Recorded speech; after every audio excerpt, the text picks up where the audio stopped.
नमस्कार, मेरा नाम ज्ञानेश्वर है और आपने देखना शुरू किया है लाइफ स्टेज। देखिए, मेरे साथ न्यूज रूम में है दानिश इकबाल। नाम से आपने समझा ही होगा, मुसलमान है, नाम ही है दानिश इकबाल।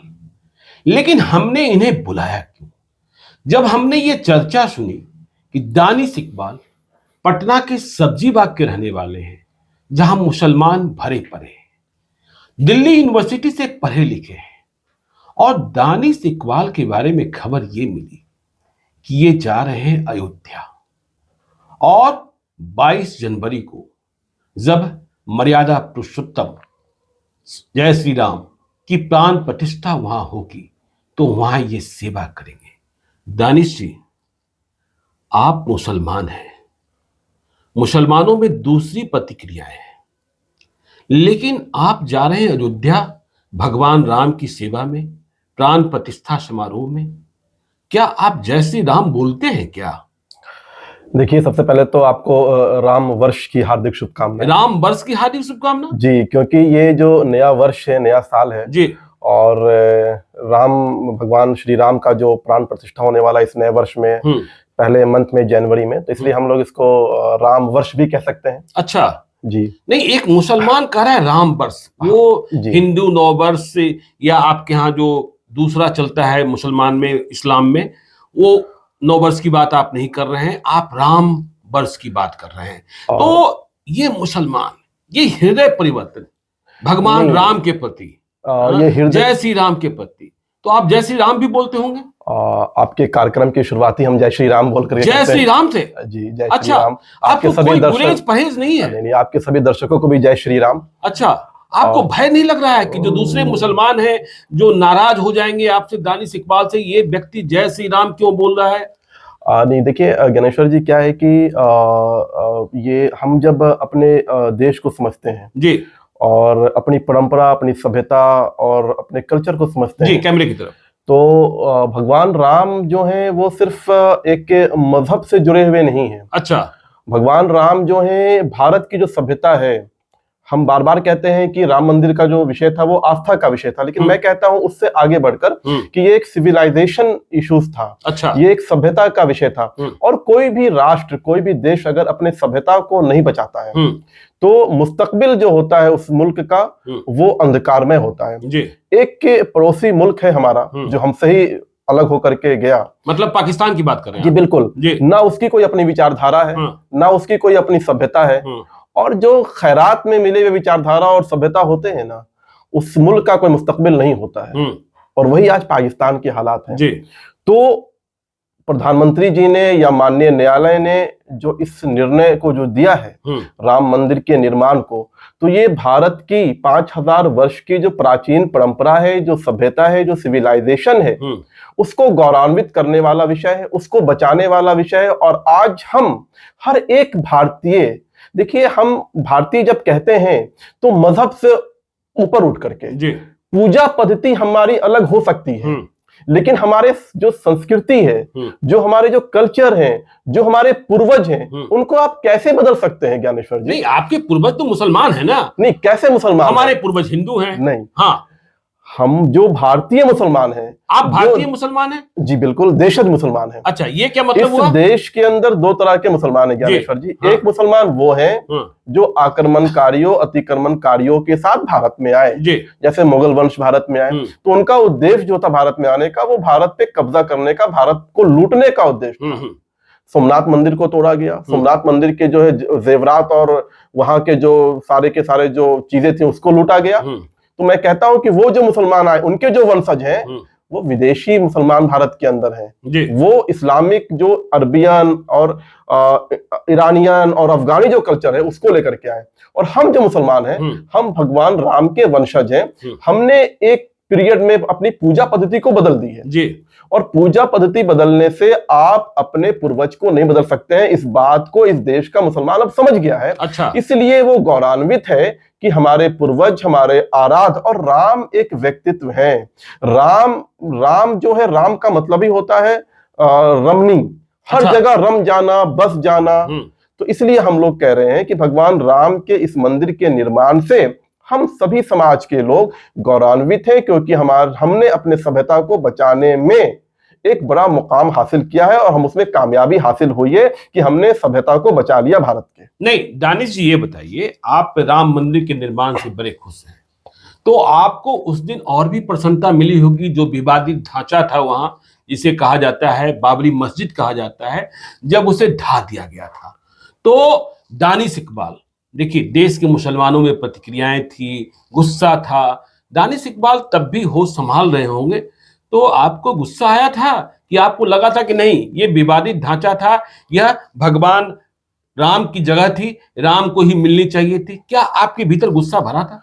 देखिए, वो जो विषय था, भारत एक लोकतांत्रिक देश है और एक लोकतांत्रिक देश में कोई भी व्यवस्था, कोई भी निर्णय कानून के माध्यम से होता है, न्यायालय के माध्यम से होता है। तो निश्चित तौर पर जब कानून का उल्लंघन होगा, जब न्यायिक व्यवस्था का उल्लंघन होगा, तो ये लोकतंत्र के लिए, इस मुल्क के लिए अच्छा नहीं है। लेकिन जो विषय न्याय के माध्यम से और कोर्ट के माध्यम से आएगा, उसके लिए हम सब प्रसन्न, गौरवान्वित हैं। तो उस विषय की जो बात आप कर रहे हैं, जहां पे कि निश्चित तौर पर कानून का जो है उल्लंघन हुआ था, लॉ एंड ऑर्डर को ब्रेक किया गया था, तो वो विषय एक भारतीय होने के नाते जो है वो विषय ठीक नहीं था और कानून का पालन करने वाले, अपने संविधान को मानने वाले के आधार पर अगर मैं कहूं तो वो विषय ठीक नहीं था। लेकिन आज जिस प्रकार से मुझे लगता है कि भगवान राम भी यही चाहते होंगे, जो उनका व्यक्तित्व रहा है, जो उनका जीवन रहा है, जिस प्रकार से उन्होंने तपस्या, त्याग का जो एक एग्जाम्पल सेट किया है, मुझे लगता है कि हम अपने आने वाले समाज को, अपने आने वाले वंशज को क्या देना चाहते हैं। हमारे दो परंपरा थी, एक बाबरी परंपरा और एक भगवान राम की परंपरा। बाबरी परंपरा में भी 4 भाई थे जी। वहां भी जो है शाहजहां के 4 बेटे थे, औरंगजेब, दारा शिकोह, मुराद और शुजा, और इधर भी 4 भाई थे, राम और लक्ष्मण। और आप एक बात बताइए, एक तरफ खरौन रख करके एक भाई अपने भाई का इंतजार कर रहा है उसे शासन व्यवस्था और सत्ता सौंपने के लिए, और दूसरी तरफ एक परंपरा वो भी है जहां कि अपने भाई का सर कलम कर करके अपने बाप को पेश किया जा रहा है। अपने सारे भाइयों को उसने मार दिया था सत्ता को हासिल करने के लिए। तो आप मुझे बताइए, और मुसलमान कौन से, मैं पूछना चाहता हूं कि आप अपने आने वाले बच्चों को कौन सा एग्जाम्पल देना चाहेंगे, भगवान राम का त्याग का, तपस्या का, न्याय का, या वो एग्जाम्पल देना चाहेंगे जिसमें भाई ने भाई का सर कलम करके बाप के सामने तश्तरी में पेश कर दिया? और जानते हैं एक बात, बाप को कैद कर दिया उसने, शाहजहां को, शाहजहां का पानी को लिमिट कर दिया। शाहजहां ने कहा कि मेरी 1 सुराही से पानी को बढ़ा दिया जाए, उसने कहा, औरंगजेब ने कहा कि नहीं, आपको 1 सुराही पानी में ही जो है, मतलब आप कह रहे हैं बाबर गंदा था, राम अच्छे हैं। तो हकीकत है, वास्तविकता है, इतिहास है, सच्चाई है। तो हमें तो भगवान राम ने, आराध्य ने जो एग्जाम्पल सेट किया है, जो उन्होंने जीवन जी करके हमारे लिए जो संदेश दिया है, हमें और हमारे आने वाले वंशज को उसी को अपनाना चाहिए। तो फिर ये दूसरे मुसलमान, देखिए आप भी अपने घर में रहते होंगे, अच्छा दानिश इकबाल नमाज भी पढ़ते होंगे, क्योंकि आपने कहा देखिए पूजा पद्धति दूसरी हो सकती है, लेकिन जो हमारे पूर्वज, तो आप नमाज भी पढ़ते होंगे, आपको मंदिरों में भी जाने में भी कोई गुरेज नहीं है? देखिए, नमाज में इसलिए पढ़ता हूं कि मेरी पूजा पद्धति है नमाज पढ़ना, लेकिन इसका मतलब ये नहीं है कि मेरी पूजा पद्धति नमाज पढ़ना है तो मैं भारतीय संस्कार, भारतीय संस्कृति, भारतीय परंपराओं से अपने आप को दूर कर लूं। ये बिल्कुल हरगिज कतई नहीं है। मैं नमाज भी पढ़ता हूं और अपने भारतीय संस्कृति, परंपरा और जो कल्चर है उसको भी फॉलो करता हूं। देखिए, जो इस देश के देशज मुसलमान है, भारतीय मुसलमान है, उनके जो संस्कृति है, उनके जो कल्चर है, जो सभ्यता है, वो वही कल्चर है जो भारतीयों के हैं और दूसरे मजहब के मानने वालों के हैं। और मैं बार बार कहता हूं कि पूजा पद्धति बदल लेने से आपके संस्कार या आपकी परंपराएं नहीं बदलती हैं। आज भी देशज पासमानदा मुसलमान जो हैं, उनकी महिलाएं सिंदूर लगाती हैं, नहीं उनकी महिलाएं जो है मंगलसूत्र पहनती हैं, साड़ी पहनती हैं। मुसलमानों में कई तरीके के फतवे जारी हो जाते हैं। वो क्यों हुआ? वही बता रहा हूँ, वो क्यों हुआ? जब भारत के अंदर जब अरबी कल्चर को लाया गया, जब ईरानियन कल्चर को लाया गया, बुखारा के कल्चर को और अफगानी कल्चर को लाया गया, वहां का कल्चर बहुत अलग है। आप जब उसका अध्ययन करेंगे तो आसमान जमीन का फर्क है भारतीय कल्चर में और अरबियन कल्चर में। लेकिन जब लोग वहां से भारत में आए, भारत को लूटने के लिए, तो वो यहीं के होके रह गए।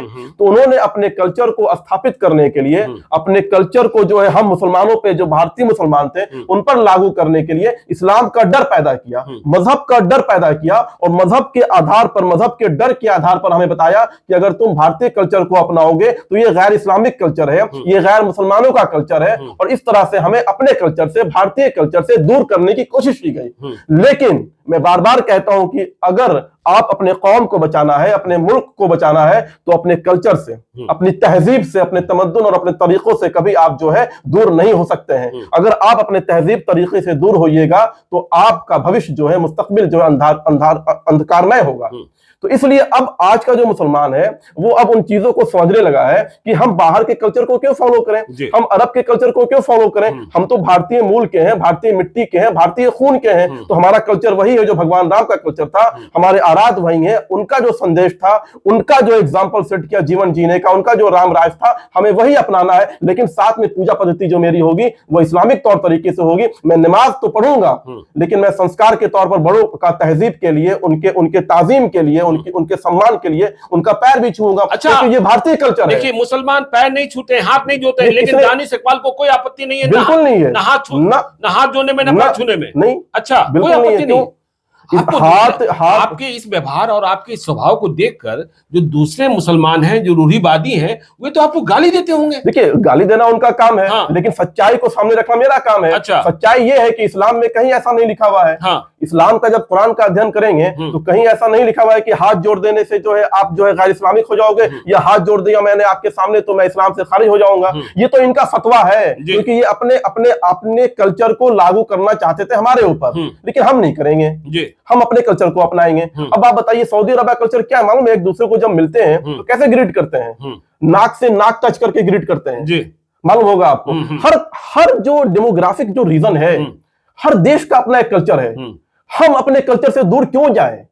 जब क्या कुरान में लिखा है क्या कि सऊदी अरब के जो शेख लोग हैं जब एक दूसरे से मिलते हैं तो नोज को नोज से टच करके प्यार दिखाते हैं, सम्मान दिखाते हैं? तो हम अगर आपके सम्मान में, आप मेरे बुजुर्ग हैं, आप मेरे बड़े हैं, सम्मानित हैं, अगर मैंने आपको हाथ जोड़कर प्रणाम कर लिया तो ये कहां से गैर इस्लामिक हो गया? बल्कि ये मैंने अपने जो कल्चर, भारतीय परंपरा कल्चर का सम्मान किया।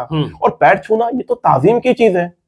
अगर मैं अपने से बड़ों का पैर छूता हूं तो ये मेरी भारतीय कल्चर को दर्शाता है कि मेरे अंदर राष्ट्रवादी भारतीय कल्चर कूट कूट के भरा पड़ा है। दानिश इकबाल को टीका करने में भी आपत्ति नहीं होगी। देखिए, मैं किसी मुसलमान को टीका लगा दीजिए, आप तो जय श्री राम कह रहे हैं, तो पता नहीं क्या हो जाता है, क्या बरस जाता है, क्या फट जाता है। दानिश इकबाल जो भगवान राम की सेवा करने जा रहे हैं 22 जनवरी को, तो आप टीका भी लगवाएंगे? और टीका तो हमारी परंपरा है। अच्छा। टीका मजहब नहीं है। हाँ। यही तो समझ, क्योंकि देखिए इनके पास ब्रेन जो है ना, इनके ब्रेन को पैक करके रख दिया गया है। अच्छा। कुछ चंद मुसलमानों ने जो, जिनको अपनी तंजीमें चलानी है, मुसलमानों को आधिपत्य बनाना है, मुसलमानों को वोट बैंक बनाना है, मुसलमानों को जाहिल रखना है, तालीम से दूर रखना है, उन्होंने उनके ब्रेन को बंद कर रखा है। और एक बात बताइए आप, टीका एक परंपरा है, टीका एक सम्मान है, टीका एक खुशी, जब खुशी का वक्त होता है, माहौल होता है, जब किसी काम का आगाज होता है तो हम टीका लगा करके उसका सम्मान करते हैं। टीका किसी देवी देवताओं की पूजा नहीं है मेरे भाई, ये समझने की कोशिश है। टीका हमारी भारतीय परंपरा है, इसको अपनाने में क्या आपको गुरेज हो रहा है? तो मुझे तो लगता है जब मैं टीका लगाता हूं तो मैं ज्यादा सुंदर लगता हूं। अच्छा, आपको लगता है? बिल्कुल, जब मैं टीका लगाता हूं ज्यादा सुंदर लगता हूं। लेकिन जो दानिश इकबाल की राय है, क्या आपके घर वालों की राय भी ऐसी ही है? ऑब्वियसली, क्योंकि मेरी जो राय है वो मैंने कोई अपने से नहीं बनाई है। मेरी राय वो है जो अध्ययन करने के बाद मेरे मन में आया, मेरे जहन में आया। और जब आप अध्ययन करते हो, जब आप चीजों को समझते हो, और जब आपके फैमिलीज के वैल्यूज एंड वर्च्यूज जो होते हैं वो उसको सपोर्ट करते हैं, तब मैं ऐसी सच्चाई वाली बातें करता हूं। हो सकता है कि मेरी ये सच बातें जो हैं, जो कट मूल्य हैं, जिनके अंदर जाहिलियत कूट कूट कर भरी पड़ी है, जो अपना कुरान स्थापित करना चाहते हैं, जो अपना फतवा स्थापित करना चाहते हैं मुसलमानों के ऊपर, जो हिंदू मुसलमान को एक साथ देखना नहीं चाहते हैं, जो नफरत करते हैं, उनके लिए ये जहर जैसी बात लगेगी मेरी बात उनको। लेकिन उससे मैं डरने वाला थोड़ी हूं। मैं तो वही कहूंगा जो देश को जोड़ने वाली बात हो, जो समाज को जोड़ने वाली बात हो, और जो वास्तविकता पे आधारित हो। तो मैं सच्चाई पे आधारित बात कर रहा हूं। आप छोड़ दीजिए इनकी बातें, आप इंडोनेशिया चले जाइए। मैं इंडोनेशिया गया। इंडोनेशिया जो है कंप्लीटली मुस्लिम मुल्क है, और वहां पे जब आप जाएंगे, उन लोगों ने मुझसे पूछा कि दानिश आप हिंदुस्तान से आते हैं, आप लोग क्यों विरोध कर रहे हैं राम मंदिर के बनने का? मैंने कहा हम विरोध नहीं कर रहे, कुछ ऐसे लोग हैं जो विरोध कर रहे हैं। उन्होंने मुझे कहा कि राम हमारे पूर्वज हैं। अच्छा, जी हाँ, आप भी मानते हैं कि राम आपके पूर्वज हैं? निश्चित तौर पर। अच्छा, मैं तो बार बार कह रहा हूं ना कि मैं कोई अरब से तो आया नहीं हूं। मैं तो भारतीय मिट्टी, भारतीय मूल और भारतीय खून का हूं। तो हमारे में जो वही खून होगा ना जो भगवान राम का खून होगा, अच्छा। वही मिट्टी होगी ना जो भगवान राम की मिट्टी, वही मिट्टी मेरे अंदर भी है और वही मूल मेरे अंदर भी है। मतलब बाबर की मिट्टी नहीं है, सवाल ही नहीं है। हाँ, सवाल ही नहीं है। हाँ, बाबर को हाँ। बाबर आक्रमणकारी था। हाँ। और मैं तो दुआ करता हूं खुदा से कि या खुदा, बाबर के जो वंशज की, उसका जो पूरा का पूरा वंशज था बाबर का, जो बाबर से लेकर के शाहजहां और बहादुर शाह जफर तक, उसकी किसी को परछाई भी नहीं पड़नी चाहिए, परछाई भी नहीं पड़नी चाहिए। आप क्या चाहते हैं? आप क्या चाहते हैं कि सत्ता के लिए अपने भाई का कत्ल करवाना चाहते हैं क्या? आप क्या चाहते हैं कि बाप को जो है, उसके बाप को जो है कैद कर दे शाहजहां को? और शाहजहां क्या लिखता है मालूम है? जब पानी सुराही उसका बंद कर दिया गया तो शाहजहां अपने अंतिम वक्त में फारसी में लिखता है अपने बेटा को कि औरंगजेब, तुमसे अच्छा तो वो काफिर है, तुमसे अच्छा तो वो काफिर है जो अपने बाप के मरने के बाद भी पिंड दान में पानी दे करके जो है तर्पण करता है। अच्छा, ये लिखा बहादुर शाह जफर ने। तो क्या आप चाहते हैं कि मुसलमानों को उसका एग्जाम्पल लेना चाहिए क्या? उन चीजों को अपनी जिंदगी में लेना चाहिए क्या? कतई नहीं लेना चाहिए। और ये बात समझने की है। देखिए उनके अंदर, उनके यहाँ क्या था? भाई की बीवी को अपने हरम में बना लो। जब दारा शिकोह का कत्ल कर दिया औरंगजेब ने, तो उसकी 3 बीवियां थी दारा शिकोह की, और औरंगजेब ने उसकी 2 बीवियों को अपने हरम में मजबूरी में अपने हरम में शामिल कर लिया। तीसरी जो बीवी थी बहुत खूबसूरत थी, और औरंगजेब जो था उसके पीछे पागलों की तरह पड़ा हुआ था कि तुम मेरे हरम को स्वीकार कर लो। लेकिन दारा शिकोह की तीसरी बीवी ने उसको साफ मना कर दिया।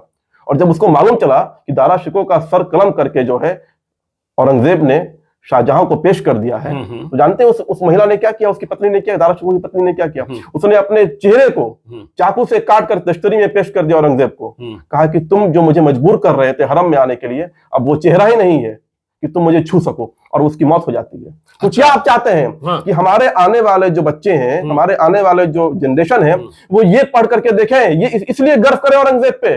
और मैं उन मुसलमानों को चुनौती के साथ कहना चाहता हूं जो मुसलमान औरंगजेब को कहते हैं कि रहमतुल्लाह अलैह। रहमतुल्लाह अलैह का मतलब होता है कि जिस पे अल्लाह की रहमत हो। उस पे अल्लाह की रहमत नहीं होती है ऐसे लोगों पे, उस पे शैतानों की रहमत होती है। शैतान उस पे काबिज होता है। औरंगजेब एक शैतान था, एक अतिक्रमणकारी था, एक आतंकी था, और इसे बोलने में मुझे कोई गुरेज नहीं है।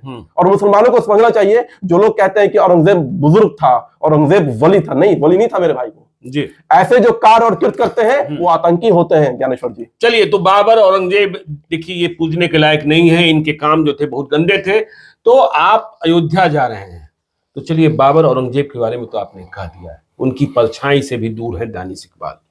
तो आप सेवा करने जा रहे हैं, मर्यादा पुरुषोत्तम श्री राम के पद चिन्हों को धोने में भी आपको नहीं, जो हम देखिए, जो लोग हमारे लिए सम्मानित हैं जी, एक बात बताइए, मान लीजिए मेरी दादी है, मेरी नानी है, मेरे बाप है, मेरे माँ है, उनकी सेवा करना क्या गैर इस्लामिक है? उनके पैर को पोंछना, उनके पैर को धोना क्या गैर इस्लामिक है?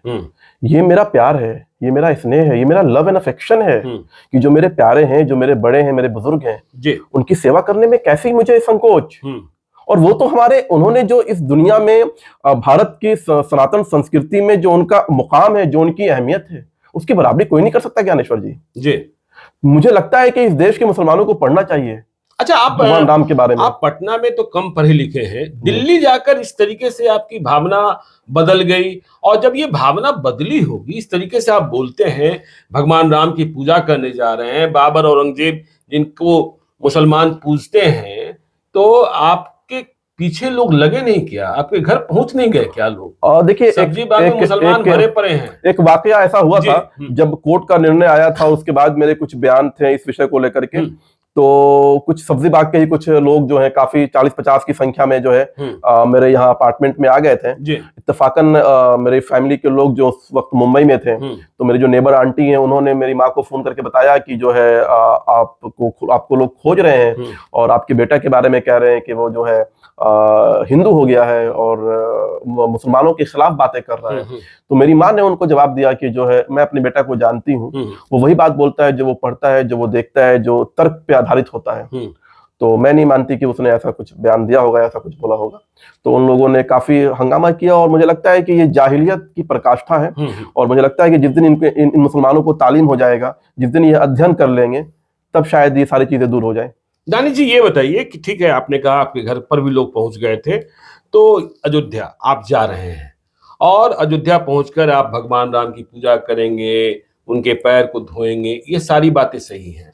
लेकिन हम यह समझना चाहते हैं कि मंदिर निर्माण में देश के प्रधानमंत्री नरेंद्र मोदी की जो भूमिका रही, क्योंकि हमें यह भी खबर है कि आप इतनी सारे बातें इसलिए बोल लेते हैं क्योंकि आप बीजेपी की आइडियोलॉजी से प्रभावित हैं और बिहार में बीजेपी के आप मीडिया इंचार्ज भी हैं।